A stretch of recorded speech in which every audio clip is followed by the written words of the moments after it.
I know that those of you who've been listening to this program for a long time, you already know this, but I'm going to restate it anyway because it's real relevant here. I live in Rapid City, South Dakota, which is on the western end of South Dakota. That's a state in the northern Midwest for people who aren't from the United States. And I don't expect you to know all of our silly little detailed geography. For the most part, South Dakota is an agricultural and ranching state, but the further west you go, the drier it gets, and then you get some cool badlands. And then when you get all the way to the very west end of South Dakota, you get the very beginning of the mountains that define so much of the American West. It's the first little range of mountains in the American West, and it's called the Black Hills. They're just beautiful, and one of the famousest features of the Black Hills is Mount Rushmore. It's this amazing formation of rock that got carved in the 20th century to show 4 American presidents. It's meant to be a monument to citizen government, though it's been recast with some dumb architectural design choices to try to make it more of a monument to just the idea of the state in general. But that wasn't the point in the first place, and that sticks in my craw a little bit. But the place is really cool. And so, for sure, in the United States, and I think also in other parts of the world, when you talk about your big top 4 legendary anything in any category, sometimes you'll frame that up by saying, well, who's on your Mount Rushmore of, and then insert whatever category you're talking about. So who's on your Mount Rushmore of all-time great philosophers? Who's on the Mount Rushmore of all-time great singer-songwriters? Who's on the Mount Rushmore of all-time great Denver Broncos quarterbacks? Which, okay, it's obviously Elway, Manning. Russ, you got to do more. You haven't earned that yet. Who do you go with after that? This is really troubling to me. I've run into a fan existential crisis. Jake Plummer? Is that... I don't know. I'd be very interested in your feedback. See, this is what the Mount Rushmore discussion does. Even if it's just one guy sitting here, and I could just delete that and edit that out, but I'm not gonna because it's real. When you start thinking the Mount Rushmore discussion, it slices 2 ways. The one way is, well, you don't want to deprive anybody of being on Mount Rushmore. It's Mount Rushmore. So if somebody's awesome, you wouldn't want to leave them out. But then the other way that it cuts is, you wouldn't want to put somebody unworthy on Mount Rushmore. I like Tim Tebow, but you can't put him on an all-time quarterback Mount Rushmore for the Denver Broncos. Can you? At any rate, here's one that I want to do. Who's the Mount Rushmore of powerful, significant, influential women in the Old Testament? Now, look, I know that there's a bunch of you here who are really into the Bible and Christianity, and you were raised around it, and you have never missed a beat. And that is awesome, because faith is a gift from God. I know that there are others of you here who were raised around Christianity, you've been around the Bible and that kind of stuff. You got a little dinged up along the way. Stuff got weird at church or whatever, and I really, really, really empathize with you because I have felt that way. And then I know there are others of you who are like, I am not quite sure what to make of it, or I'm here because I'm empathetic to people I know and love who are really into this stuff, and they make an effort to reach into my world, and this is one way that I make an effort to reach into their world.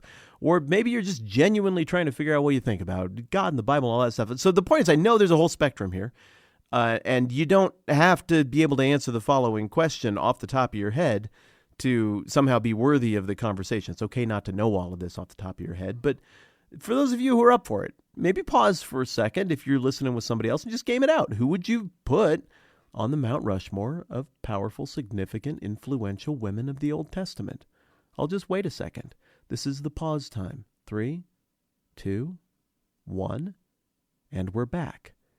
Okay, look, I wouldn't be talking about this in a series on Esther if I wasn't going to put Esther on my Mount Rushmore. She's going up there, more on my case for why she belongs there when we get to the end. But now let's talk about some of the other candidates. How about Ruth? Not a woman of great power, per se. I mean, she was in a position of massive vulnerability as she immigrated to another part of the world and basically had to go grab leftover pieces of grain out of a field to make ends meet for a little while. But ultimately, like Esther, but I think in maybe what is regarded as a little more admirable way on the front end of her story, she finds a way to express her interest in Boaz. They go through all the right steps. They end up getting married, and it's out of that line that we get King David, and out of that line that we get King Jesus. So she's a pretty big deal by merit of what she achieved relationally and in terms of family, and I think a very strong candidate to be on this Mount Rushmore list. How about Deborah, the judge? She is in charge of Israel very briefly during a very chaotic time after the conquest and before we get into the age of the kings. And there's a time early on in the book of Judges chapter 4, where nobody's really up to the task of dealing with a gigantic crisis. And even the men duck it, but Deborah steps up. She's like, this is what needs to happen, and this is how we're going to tackle the thing. I think Deborah makes a very good case for being on this list. She is oft cited as an example of female strength and courage and bravery, and maybe only gets overshadowed by Esther in that regard in the Old Testament. I don't know. I'm working the list through in real time here. I don't have it in front of me. I don't know what my answer is yet. You're ahead of me in that regard. So Deborah goes on that list. During basically that time, that conflict, there is another woman who's just awesome. I don't know if you can get on Mount Rushmore for doing this, but the commander who was persecuting the Israelites of... I should have looked it up. I think it was Hazor, but there's a good chance I'm going to look real stupid in just a minute. Let's say a rival of the Israelite people was harassing them, and their main commander on the battlefield who's given up fits is a guy named Sisera, and Jael famously lures him into a tent with the promise of warm milk or something like that. And then he gets all comfy cozy and he lays down, and she takes a tent peg and she drives it through his brain. And he dies from that. You don't want to get a tent peg driven through your brain. It's super, it's just, you don't want that to happen. It happened to him, and so he died. And so that's all we really know about Jael. I don't think that rises to Mount Rushmore levels, but it's pretty stinking cool. Okay, how about Eve? She's a pretty big deal, right? The mother of all of humanity, the common female ancestor we all share. According to the text, she's the first one. And also, you want to talk about influential, both directions.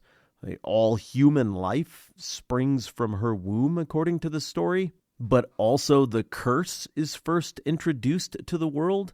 And a lot of people try to come up with some kind of big metaphor for womanhood or how women are or something out of that. And I don't see that.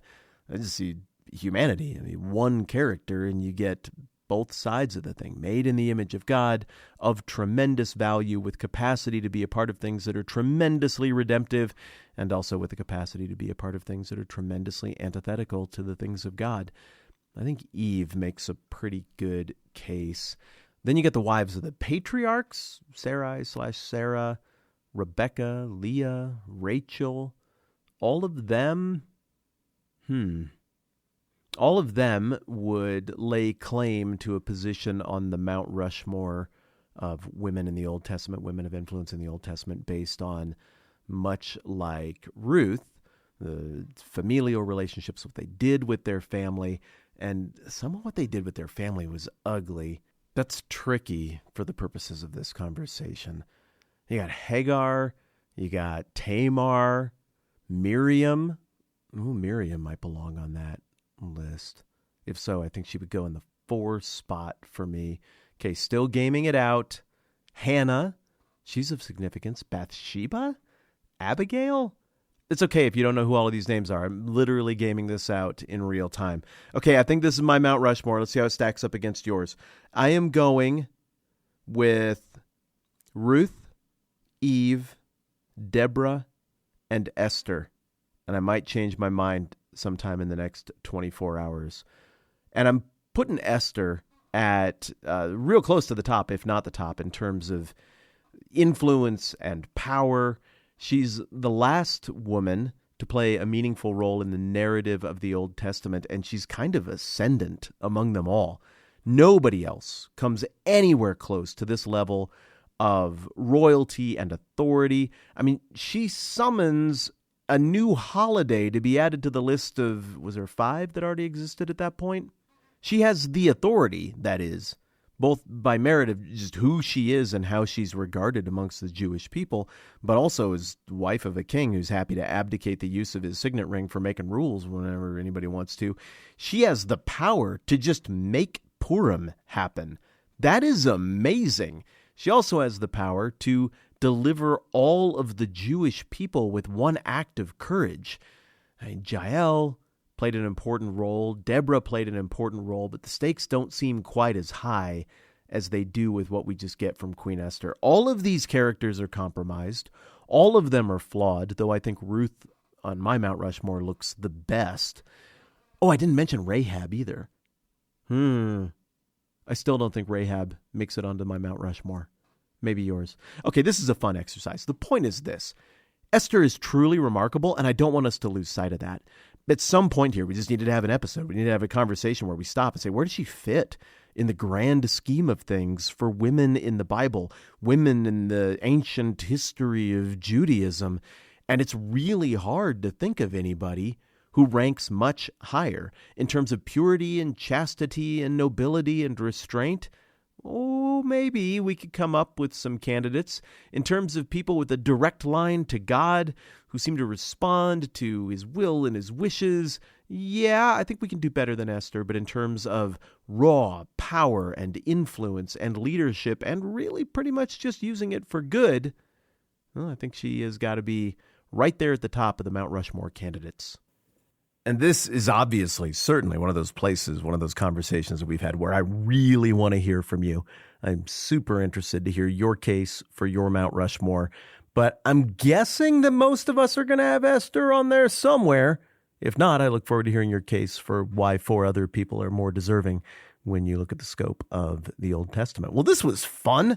Final note, I just wanted to say thank you to all of you who very thoughtfully reached out and inquired about how I'm doing health-wise, knowing that we've got this big family New Zealand trip scheduled. We're supposed to fly out tomorrow. And to resolve the tension of the are we going to be healthy in time to go travel saga, the answer is unfortunately no.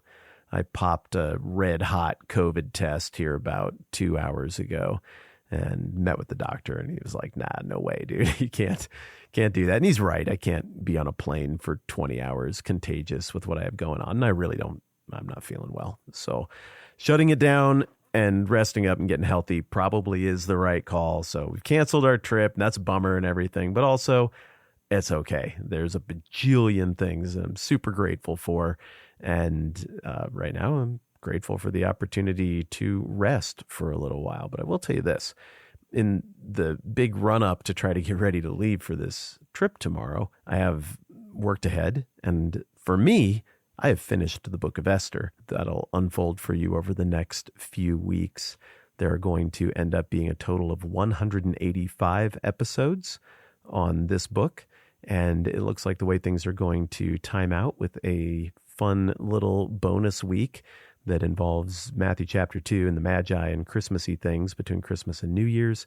It looks like we will be starting on Nehemiah at the very beginning of January, which feels very symmetrical and nice. I like it.